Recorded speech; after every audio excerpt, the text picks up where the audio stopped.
Você já sentiu dificuldade de se locomover pela cidade com um amigo ou um parente que estava em cadeira de rodas? Ou você mesmo já esteve em cadeira de rodas e sentiu dificuldade de acessar algum lugar ou entrar em algum edifício? Hoje eu vou te explicar o que é acessibilidade na edificação e na cidade e te mostrar como os espaços deveriam ser para que as pessoas que têm mobilidade reduzida possam se deslocar com autonomia e utilizá-los. Quando eu me refiro a pessoas com mobilidade reduzida, eu estou falando de pessoas em cadeira de rodas, idosos, cegos, pessoas com baixa visão ou outros tipos de deficiência que dificultam a locomoção nos espaços. Pequenos degraus, escadas, rampas muito inclinadas, falta de sinalização, dimensões muito reduzidas dos ambientes, tudo isso pode ser um obstáculo para quem tem mobilidade reduzida. Por isso dizemos que quando o espaço não atende às necessidades de uso e locomoção dessas pessoas, o espaço não está acessível ou falta acessibilidade. E como podemos solucionar isso? Talvez você já tenha visto por aí alguns elementos que você não sabia para que serviam.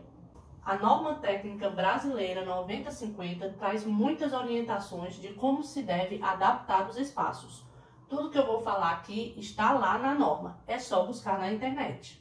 De maneira bem resumida, o que deve ser feito é eliminar as barreiras e os desníveis, sinalizar os caminhos e os obstáculos, adequar as dimensões dos ambientes e dos objetos usados. Aqui eu vou falar dos casos mais comuns que vocês já devem ter visto por aí.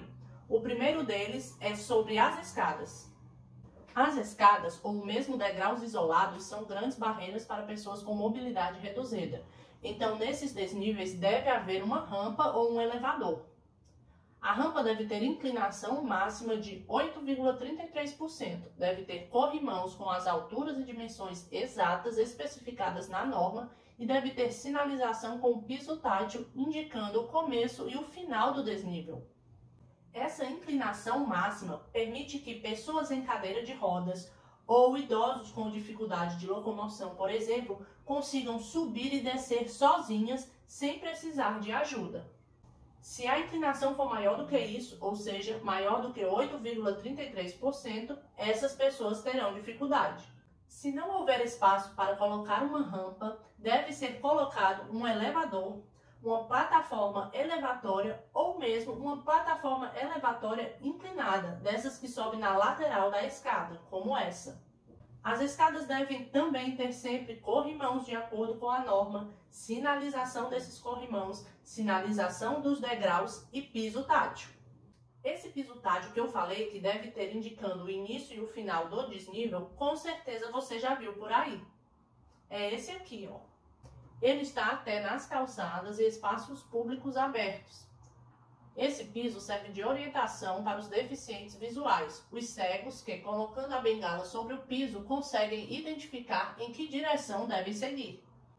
Este piso indica a direção a seguir. E este piso de bolinhas quer dizer alerta, pois indica que haverá mudança de direção ou mudança de nível. Por isso, ele deve ser colocado no início e final de rampas e escadas. Ele deve ser colocado também indicando a entrada de edificações, indicando a entrada de elevadores e indicando que há obstáculos à frente para que o deficiente visual caminhe com cuidado. Nas escadas, a sinalização em braille do corrimão serve para indicar início e fim dos desníveis, assim como a sinalização com o piso tátil de alerta no início e final da escada. Já a sinalização visual dos degraus funciona para as pessoas com baixa visão para que possam identificá-los. O banheiro acessível é o mais requisitado, pois se ele não tiver as dimensões adequadas, a pessoa com deficiência cadeirante, por exemplo, não consegue nem acessar o banheiro estando acompanhada. Imagina utilizá-lo sem a ajuda de outra pessoa. Então, o banheiro precisa ter a área de locomoção da cadeira de rodas livre, em frente à pia e ao redor da bacia sanitária. A pia deve estar na altura adequada, de 80 centímetros, E a parte de baixo deve ser livre, sem armário, sem coluna, para que o cadeirante consiga colocar as pernas embaixo e se aproximar. Também deve haver as barras nas laterais para ajudar na aproximação. A torneira deve ser do tipo alavanca para que não haja dificuldade em segurar, girar e abrir o registro da torneira. A bacia sanitária também tem que estar na altura adequada, que é de 43 cm a 46 no topo do assento. Por isso, algumas vezes é necessário elevar a base do piso da bacia para adaptar e alcançar essa altura. A bacia também deve estar a uma distância máxima da parede lateral para que seja possível instalar as barras de apoio no lugar correto, a uma distância de no máximo 40 centímetros. Caso não haja parede lateral, deve ser instalado essa barra suspensa, que se fixa na parede de trás. As barras também devem estar nas alturas exatas indicadas na norma. Elas servem para auxiliar na transferência da pessoa da cadeira de rodas para a bacia sanitária. O acionamento da descarga deve ser do tipo alavanca ou eletrônico, também para facilitar o acionamento caso a pessoa tenha dificuldade de pegar e acionar. Além de tudo isso, os objetos como papeleira, porta-sabão e outros devem estar fixados na altura adequada. É preciso também colocar um alarme de emergência próximo ao sanitário, também na altura indicada na norma. Esse alarme serve para ser acionado pela pessoa caso ela caia no banheiro e precise de ajuda. Eu falei aqui dos elementos principais que encontramos por aí: escadas, rampas e banheiros, tanto em edificações particulares quanto de uso público. Mas a norma técnica traz uma infinidade de orientações sobre outros espaços e elementos que devem ser consultadas e seguidas. Auditórios, refeitórios, piscinas, dimensões de portas, mesas, cadeiras, espaços nos estacionamentos, espaços nos auditórios.